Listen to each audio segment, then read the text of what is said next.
We saw that the attacker successfully deployed the attack framework on the targeted machines, so the attackers could gain access to the POS systems of the victim and steal this personal credit card's data, which could become a serious breach.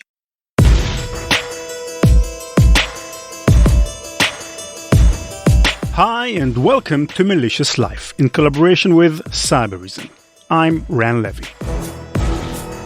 In this episode of our show, you'll be hearing from 3 security experts, 2 members of Cybereason's Managed Detection and Response Team, or MDR, and 1 member of Cybereason's Threat Research Team. They'll be telling the story of a malicious campaign they stumbled upon last year involving Russian cybercriminals, POS devices, and an entire new family of previously undisclosed malware. In Malicious Life, we usually follow these kinds of stories in the logical order. First you uncover the threat, then investigate it, and finally attempt to combat the attack. In this episode, however, we'll do something a bit different.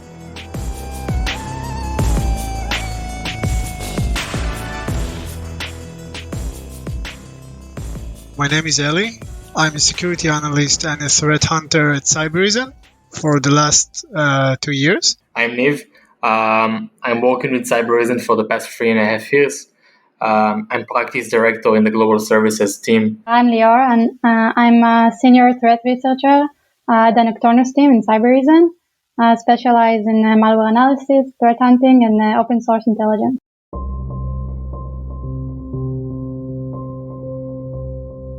So our MDR is based on the Cybereason product. We have sensors that installed on millions of endpoints around the world, what give us the visibility to perform wide research across different countries. In every office, we have analysts and threat hunters with wide experience coming from offensive and defensive world. The analysts triaging Cybereason alerts and perform deep dive analysis using the investigation screen. And we also monitor tweets, blogs, and security researchers in the open source intelligence and looking proactively for those threats on the customer's environments. So MDR is a managed detection and response. It's something we offer to our customers. It's 24/7 threat and detection and response capabilities that are delivered usually remotely. What the team is doing is investigating and responding to every threat that is found by the Cybereason platform. About a year ago, the MDR experts were watching an attacker as he or she were trying to hack into a client's network. Here's Eli and Niv. We could actually see what the attacker is typing in real time. We could actually see just from looking at the interactive shell, we could knew what the attacker is looking for, what the attacker wants, what he already know, what he wants to know, and we were able to know at what stage he is. We actually reverse engineered the mind of the attacker at that point just by looking at interactive shell. Who was this mysterious hacker? How did they infiltrate the vendor's network? And what kind of information were they after? Well, one way of answering these questions is by examining the tools used by the attackers. And during our advanced analysis, we discovered an interactive shell on the victim machine. The hacker was running a web shell on their target systems. The tool they chose was Cobalt Strike, a name well known to security professionals. Cobalt Strike is actually a perfectly honest piece of software designed to act as a penetration testing tool. But it's also known to be used by hackers as a way to load shellcode onto a victim's machine. Why would an attacker use such a well-known software? One possible option is that our hacker was a script kiddie, using an off-the-shelf tool because it's easy and they don't really know what they're doing. This, however, wasn't the case this time. For reasons we'll get to shortly, MDR knew they were probably facing a very dangerous and sophisticated foe, one that knew exactly what they were doing.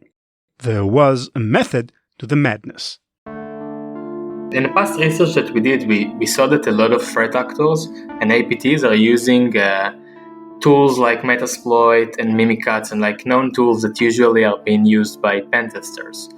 And what we found is that these threat actors trying to evade detection, like they don't want to get attribution to their group because they use an open source tool that anyone can download. So I guess this is a smart move from them, like at least at the beginning of their entry and the entry level to the environment, just to see if they were caught at all. And then they can download their own internal tools and do their own stuff. You know those Nigerian scam emails? I'm a prince, and if you'll only send me $100,000, I can repay you 100 times over. These scammers don't want you to reply. They're designed to attract only the most gullible people on Earth, the kind of people who would actually pay that $100,000. Similarly, the reason to use Cobalt Strike is to suss out whether your target is the kind of target that could catch an average hacker. If they don't spot your obvious tell, it's an easy score. They're definitely not going to pick up on all the more advanced stuff you're going to do next. If they do spot it, it's no problem. The software is generic enough that you could be any hacker. There's no fingerprint. So, to figure out the attacker's identity, we'll have to take a step further back in time and ask, how did the web shell end up on the victim's machine in the first place? It turns out it was downloaded to the machine by another malware of a type known as a dropper, a malicious software designed to download and install other malicious software on a targeted system. The said dropper was of particular interest. It was somehow both familiar and unrecognizable. Here's Leo. We started to scroll back and see where it all started. We start to see like code similarities with TrickBot, and the TrickBot is usually referred to as a bank intrusion, but it's actually more than that. TrickBot is a modular information stealer that has a wide range of capabilities for data theft and reconnaissance. TrickBot is not a new malware. It was created in 2016. But due to its sophistication, modularity, and constantly evolving nature, it's still considered a major threat to corporate networks.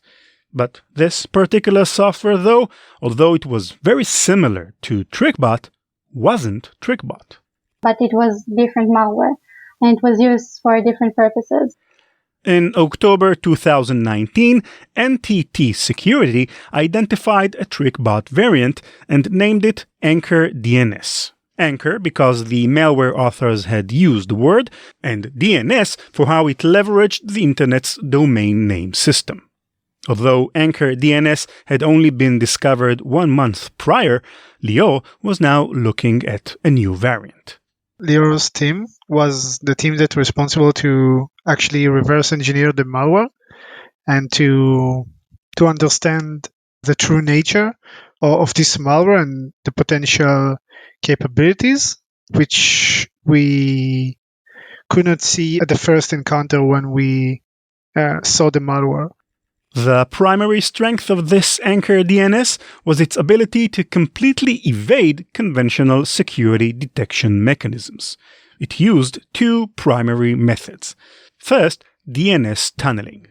DNS tunneling is basically like an exploit of the DNS protocol that can be used to transfer data and to communicate with other machine. A quick refresher on DNS. When 2 computers wish to communicate over the internet, they need to know each other's IP addresses. An IP address is basically just a bunch of numbers, and so not so easy for us humans to remember, which is why we use domain names such as malicious.life. DNS, short for Domain Name System, is a system used for translating such a domain name into an IP address that the computer can actually use. The way it works is that when you type in your browser's address bar, malicious.life, the browser sends a query to designated DNS servers, which ultimately return the IP address of malicious.life. DNS queries are fairly simple and common, which is why for many years security experts were mainly focused on other more easily exploitable protocols, such as FTP, for example, which were considered more dangerous. However, as is often the case, the crooks found a way to abuse these DNS queries and use them as communication channels for command and control over their botnet, or even as a way to transfer substantial amounts of data, such as data exfiltrated from a compromised network. They first register a domain name, say for example evil.com, and then set up a DNS server to point to that domain. When a malware hijacks a victim's computer, it crafts a DNS query looking for evil.com, and the global DNS system, as it should, passes this query to the DNS server set up by the malware's controller.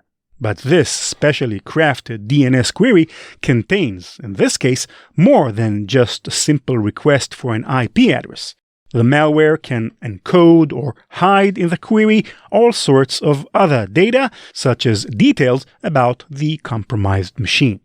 This hiding of extra data in the query is what is usually referred to as tunneling. It's usually less trivial to analyze, and it's more advanced because a lot of organizations don't really filter DNS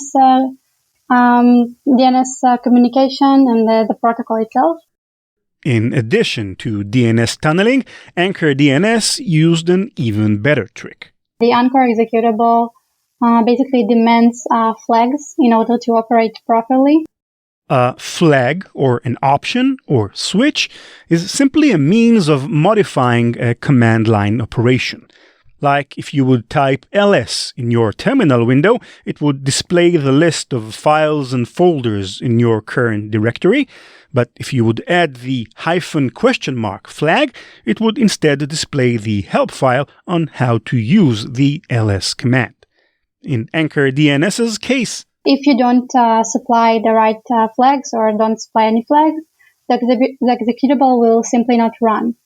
And then security solutions and sandboxes will not detect it. This actually helped the Anchor malware to stay under the radar and had to have a very low detection on VirusTotal. And yeah, it's also makes the manual analysis a bit harder because you need to know which flags you need to provide to the executable in order to run. And if you don't have the flags, you can't run the malware. The attackers included other stealth mechanisms in addition to DNS tunneling and command line flags, including stack strings, string encryption, and more. The sophistication of the new malware and an abundance of other signs pointed to a clear suspect, the TrickBot gang.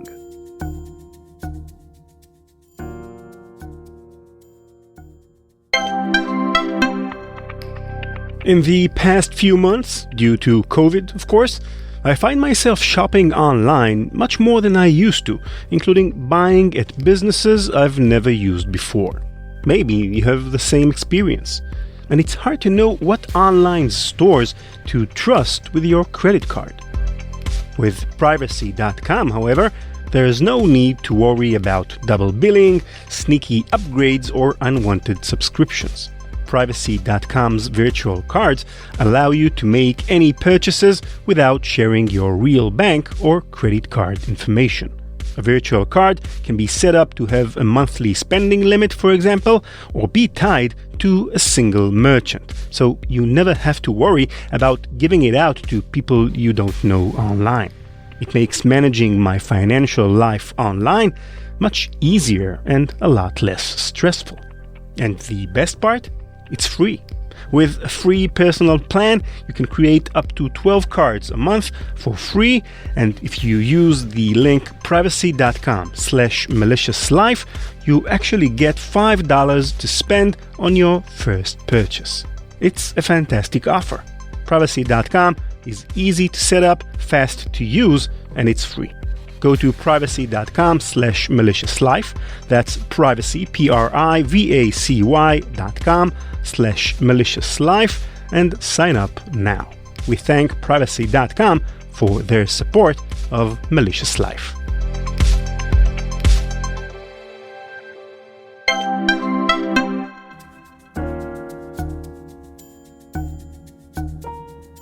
So we can't talk about TrickBot without first talking about the TrickBot gang, which is one of the biggest cybercrime groups operating in the world today. The key members are thought to be Russian-speaking, and they are a financially motivated group, and they are involved in a wide range of cybercrime activities. The gang has a whole ecosystem and a partnership with other threat actors. They rent access to their infrastructure and infected hosts to other threat actors, such as Fin6 and the Lazarus Group, in order to increase the revenue. The most known tool for the gang is TrickBot, which also gave it its nickname. It's a sign of just how notorious TrickBot is that threat actors have purchased it off of TrickBot gang. One of TrickBot's best customers, for example, is the Lazarus Group of North Korea, the perpetrators of the Sony Pictures hack in 2014 and WannaCry. When first observed in 2016, TrickBot was mainly used against individual users to steal financial information. And around 2017-2018, the TrickBot gang shifted into targeting organizations and performed larger hacking operations. In order to do so, they had to expand their arsenal and introduce new tools. When TrickBot gang graduated to bigger, better targets, they built bigger, better versions of TrickBot, and this was one of them. But that wasn't all. We noticed that there were two main variants, not just one. The dropper came with another malware, this one even stranger than the last. So when we first started to investigate the binary, we noticed a PDB path embedded into it, which contained the name Anchor DNS. This program had Anchor in it, but it lacked any DNS component. In fact, it lacked just about everything that made Anchor DNS so tricky. That was sort of like a test variant. It was not obfuscated. It has barely any advanced techniques. We started to investigate what is its name and search for other samples with the same name. And we started to see that there are a lot of samples that are basically undetected in VirusTotal and by different security solutions. And we understood that there is something much bigger than just one or two samples here.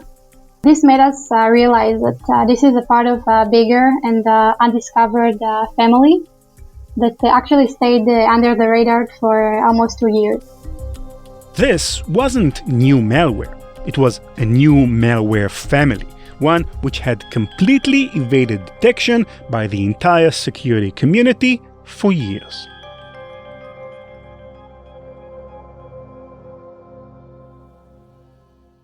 The last piece of the puzzle, or rather the first piece, since this was actually the first step of the attack, was sneaking the new dropper into the victim's network. How did the TrickBot gang manage that? Our MDR service is monitoring alerts from all of our services customers, and in one of the shifts we noticed a malicious phishing attack, which is something that we used to see in our day-to-day, and it's not something that is special for this threat actor. A phishing attack on its own might not be very interesting. It's what a phishing email is hiding that interests threat defenders. The malicious link included in the email directed to a file hosted on Google Docs. Once clicked, the user is brought to a seemingly legitimate Google window, which purports to be hosting a Microsoft Word document titled Annual Bonus Report. Pretty sly, huh? Who wouldn't want to view their annual bonus? Of course, you can't actually view the document. There is no document. If you click on the download link, a window pops up indicating that the user should update the version of Microsoft Word or try opening the document from a different computer. Meanwhile, a malware dropper is downloading onto their machine. We also managed to see an additional downloaded legitimate files that can be used for malicious purposes, such as reconnaissance and lateral movements that the attacker brought to the machine. So let's zoom out and view the whole attack chain. There's Cobalt Strike, the interactive web shell that the hacker was using to probe the victim network. Cobalt Strike is pretty generic and so useful to avoid attribution of the attack. However, it was dropped onto the target machine by a malware which is an advanced and evolved version of TrickBot, a well-known banking Trojan tied to the TrickBot gang. And all this began with a simple phishing email. This is very common type of attacks. There's a lesson here. So we can see that sophisticated threat actors are still using traditional ways, such as phishing, as their main infection vector, and they usually deliver what's called a commodity malware, such as TrickBot. But we also see that commodity malware are transforming into a threat loader to deliver their tools and payload, such as TrickBot, which is a commodity malware, but can be also a threat loader, as we've seen in this case.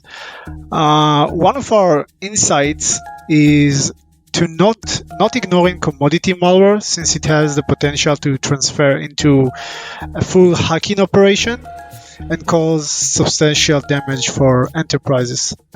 This insight, not ignoring the simple things like phishing emails and commodity malware, is what allowed the MDR team to lay a reverse trap for the TrickBot gang.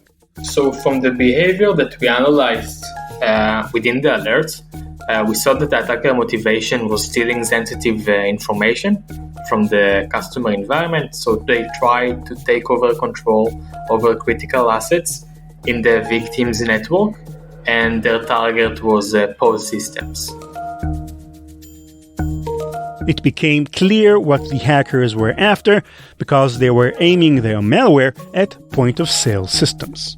The goal and motivation of these attackers was to steal information, and especially financial information. If successful, the hacker would have had their hands on not just vendor systems, but plenty of stored credit card data from customers. Luckily, the team detected this behavior in real time and responded very quickly to the alert.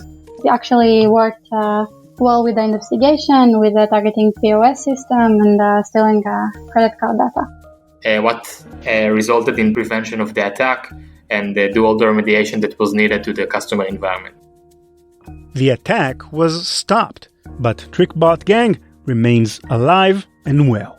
They'll surely be back again, probably with a newer, better malware next time. Will there be experts around to stop them?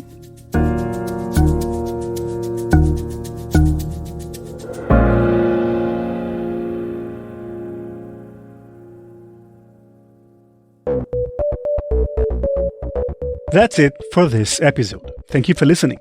Next week, in preparation for the upcoming US elections, we'll have a special episode for you about election hacking. Stay tuned. Do you have an interesting quote-unquote war story about cybersecurity? Let me know. I'm on Twitter at @ranlevi, that's RANLEVI, or @maliciouslife. And my email address is ran@ranlevi.com. Our website is malicious.life, where you'll find all of our past episodes with full transcripts. Malicious Life is produced by PI Media. Nate Nelson is our senior producer, with editing assistance from Benor Habari. Thanks to Cybereason for underwriting the podcast. Learn more at cybereason.com. Bye-bye. CK music.